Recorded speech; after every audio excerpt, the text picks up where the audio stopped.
So ayun po no, what's up sa inyo mga pinagpala and welcome sa aking YouTube channel. So for today's video no, so yun, makikita nyo at bumabiyahe ako no. So meron ho akong pupuntahan na lugar. Puno na nga po yung jeep kaya po ako ay nakasabit. So wag po kayo magalala at ako po ay magbabayad. So ito nga mga pinagpala no, so nakarating na ako dito sa lugar ng aking dalawang anak at meron nga ako diyan pasalubong. Ang paborito na lang Jollibee no. So ito nga at sinalubong nga ako ng aking panganay. No, so ako po masaya dahil matagal-tagal din po kaming hindi nagkita-kita. Siguro mag-iisang taon po or mahigit isang taon na hindi kami nagkikita.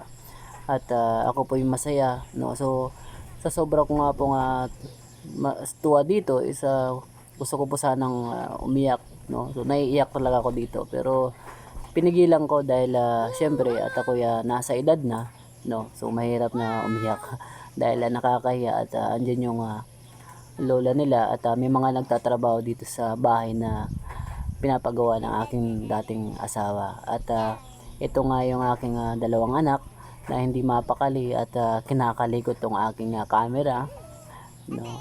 Ito nga yung aking panganay at ang may hawak ng camera ito ang aking bunso, no. Ito nga at humawak na rin tong aking panganay dahil natutuwa sa dala kong camera at titingnan nila yung sarili nila, no, at biniplex nila yung TV na pinapanood nila, no. So mahilig silang manood ng Showtime, no, at masaya ako dahil kahit matagal kaming hindi nagkita-kita at hindi nila ako nakakalimutan at ito nga at hindi na mapakali itong aking panganay at kung ano-ano na ang pinagagawa. Marami nga pala akong karasan na hindi makakalimutan sa lugar na ito, no. So isa na rin po doon sa kahit may trabaho ka na sasabihan ka na hindi makakabuhay yung trabaho mo at isa na rin sa pagsasabihan ka na wala kang kwentang tao. So napakasakit para sa akin dahil nung mga panahon na yun is hindi ko pa talaga alam kung ano mga dapat kong gagawin dahil so ako'y nagkapamilya na at walang stable na trabaho, no. So may papayo ko nga pala sa mga kabataan ngayon na ang pag-aasawa ay hindi ho madali. Kaya kung gusto nyong mag-asawa na, isipin nyo muna ang mga bagay-bagay na makakabuti sa magiging pamilya nyo. Unang-una, siguro mas maganda is mag-ipon muna kayo sa sarili nyo or halimbawa may girlfriend na kayo, mag-ipon kayo muna bago kayo gumawa ng pamilya. So magkaroon kayo ng sariling bahay para malayo kayo sa inyong biyenan, no. So dapat kaya nyo na yung sarili nyo na mabuhay na hindi humihingi sa ibang tao, no.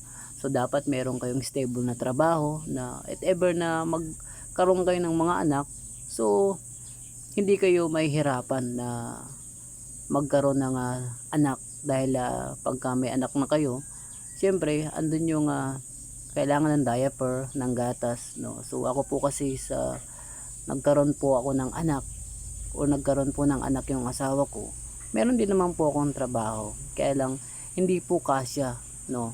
So meron nga rin po akong anak na wala pa po akong bahay na sarili kaya po ako kaya lumalaki yung dalawa kong anak is nagkikisilong pa ho ako sa magulang ng aking asawa, no. Isa po sa pinakamahirap na nagawa ko, no. So isa po sa pinakamahirap na pangyayari sa buhay ko. Kaya kayo, kung mag-aasawa kayo, dapat meron kayong sariling bahay at meron din po kayong stable na trabaho, hindi yung bara-bara na lang, no.